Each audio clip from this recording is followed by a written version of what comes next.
ఈ క్లాస్‌లో మనం పైథాగరస్ థియరమ్ అంటే ఏంటో డెఫినిషన్ చెప్తాను. దాన్ని నేను 2 మినిట్స్‌లో ప్రూవ్ చేస్తాను. అదేంటో చూద్దాం. పైథాగరస్ థియరమ్‌ని ఒక రైట్ యాంగిల్‌లోనే డిఫైన్ చేశారు. రైట్ యాంగిల్ అంటే ఇక్కడ 90 డిగ్రీస్ ఉంటుందన్నమాట. సో, ఈ థియరమ్ ఏం చెప్తుందంటే ఈ 2 సైడ్స్ ఉంటాయి కదా! వాటి యొక్క స్క్వేర్స్‌ని యాడ్ చేస్తే హైపోటెన్యూస్ యొక్క స్క్వేర్ కి ఈక్వల్‌గా వస్తుందని చెప్తుంది. సో, ఇప్పుడు చూద్దాం. దీని స్క్వేర్ అంటే ఏంటి? ఏ స్క్వేర్ అంటే ఒక స్క్వేర్ యొక్క ఏరియాని ఏ స్క్వేర్ అంటారు కదా! సో, ఒక స్క్వేర్ తీసుకుంటే మనం ఏ యొక్క డైమెన్షన్స్ తోటి ఏ స్క్వేర్ అవుతుంది దీని యొక్క ఏరియా. అలానే బీమ్ చేస్తే బీ స్క్వేర్ అని వస్తుంది. రైట్? సో, అంటే ఇక్కడ ఒక స్క్వేర్ యొక్క ఏరియా. ఇదేంటంటే ఇక్కడ హైపోటెన్యూస్‌కి ఉన్నటువంటి స్క్వేర్ తోటి సమానం అన్నమాట. ఓకే. సో, అంటే A square plus B square is equal to C square. So, ఈ 2 ఏరియాస్‌ని యాడ్ చేసామనుకో అది ఈ యొక్క ఏరియాకి ఈక్వల్‌గా ఉంటుందన్నమాట. దీన్ని పైథాగరస్ అనే అతను డిస్కవర్ చేశారు కాబట్టి దీన్ని పైథాగరస్ థియరమ్ అంటారు. సో, దీన్ని ప్రూవ్ చేయడానికి చాలా మెథడ్స్ ఉన్నాయి. One of the best method explain చేస్తాను చూడండి. ఓకే. నేను ఇక్కడ 4 ఈక్వల్ ట్రయాంగిల్స్ తీసుకుంటాను. డైమెన్షన్స్ ఏబీసీ వచ్చే విధంగా, ఇక్కడ 90 డిగ్రీస్ ఉండే విధంగా చూస్తాను. ఓకే. సో, ఇక్కడ 90 డిగ్రీస్ ఉందంటే, సో, ఇక్కడ యాంగిల్ ఏమవుతుంది? రెండిటిని యాడ్ చేస్తే అది కూడా 90 డిగ్రీస్ అవుతుంది.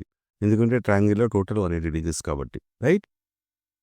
సో, ఇప్పుడు ఈ ట్రయాంగిల్స్‌ని నేను ఇప్పుడు చెప్పిన విధంగా అరేంజ్ చేస్తాను చూడండి. ఫస్ట్ ఈ బ్లూ ట్రయాంగిల్‌ని యాజ్ ఇట్ ఈస్‌గా ఉంచేస్తాను కింద. ఓకే. సో, ఇక్కడ ఈ గ్రీన్ ట్రయాంగిల్ ఏం చేస్తానంటే 90 డిగ్రీస్ రొటేట్ చేసి ఈ విధంగా ప్లేస్ చేస్తాను దీనికి. ఓకే. సో, ఇప్పుడు ఒకటి గమనించొచ్చు మీరు. ఓకే. సో, ఇక్కడ చూసారనుకోండి ఈ బ్లూ యాంగిల్, గ్రీన్ యాంగిల్ 2 కలిపితే 90 డిగ్రీస్ ఉంటుంది. ఎందుకంటే చెప్పాను కదా! ఈ 2 యాంగిల్స్ కలిపితే 90 డిగ్రీస్ ఉంటుంది. సో, ఇక్కడ యాంగిల్ సేమ్ కాబట్టి సో, ఈ యాంగిల్ కలిపితే 90 డిగ్రీస్ ఉంటుంది. రైట్? సో, అందువల్ల ఈ 2 90 డిగ్రీస్ ఉంటుంది కాబట్టి టోటల్ లైన్ మీద యాంగిల్ ఎంత ఉంటుంది? 180 డిగ్రీస్ కదా!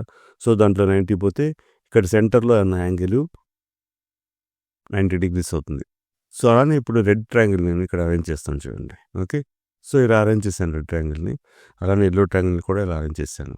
అప్పుడు మనకి సెంటర్‌లో ఒక పర్ఫెక్ట్ స్క్వేర్ అనేది ఫార్మ్ అవుతుంది. రైట్? ఇప్పుడు నేను ఈ టోటల్ ఇదొక స్క్వేర్ కదా! ఎందుకంటే 2 సైడ్‌లు సేమ్‌గా ఉంది. ఇటుపక్క సైడ్ ఎంతుంది? ఏ ప్లస్ బీగా ఉంది. ఇటుపక్క సైడ్ కూడా ఏ ప్లస్ బీగా ఉంది. కాబట్టి ఇదొక పర్ఫెక్ట్ స్క్వేర్. 90 degrees square. ఈ 90 డిగ్రీస్ తెలుసు కదా మనకి. ఇవన్నీ 90 డిగ్రీస్ కాబట్టి. ఓకే. సో, ఇప్పుడు ఈ టోటల్ యొక్క స్క్వేర్ యొక్క ఏరియాని ఎలా కాలిక్యులేట్ చేస్తాము? A plus B into A plus B వేస్తే ఈ టోటల్ స్క్వేర్ యొక్క ఏరియా వస్తుంది కదా! Okay. So, A plus B into A plus B వేస్తే టోటల్ స్క్వేర్ ఏరియా వస్తుంది. అది దేనికి సమానం అవుతుంది? ఈ 4 ట్రయాంగిల్స్ యొక్క ఏరియాకి ప్లస్ ఈ సెంటర్ స్క్వేర్ యొక్క ఏరియాకి సమానం అవుతుంది కదా! సో, అదే రాశానమాట. 4 ట్రయాంగిల్స్ యొక్క ఏరియా ప్లస్ సెంటర్ స్క్వేర్ యొక్క ఏరియా. రైట్? చూడండి ఇప్పుడు క్లియర్‌గా ఈ యొక్క ట్రయాంగిల్ ఈచ్ ట్రయాంగిల్ యొక్క ఏరియా ఎలా కనుక్కుంటారు మీరు? ఇక్కడ 90 డిగ్రీస్ ఉంది కాబట్టి ఇది హైట్ అవ్వచ్చు, లేదా బేస్ అవ్వచ్చు, లేదా ఇది హైట్ అవ్వచ్చు, బేస్ అవ్వచ్చు. Okay. Half into base into height వేస్తే హాఫ్ ఇంటూ ఏబీ అనేది ఈ ట్రయాంగిల్ యొక్క ఏరియా అవుతుంది. రైట్? సో, ఇక్కడ 4 ఇంటూ హాఫ్ ఇంటూ ఏబీగా రాశాను. సో, ఇక్కడ ఏ ప్లస్ బీ అంటే ఏంటి?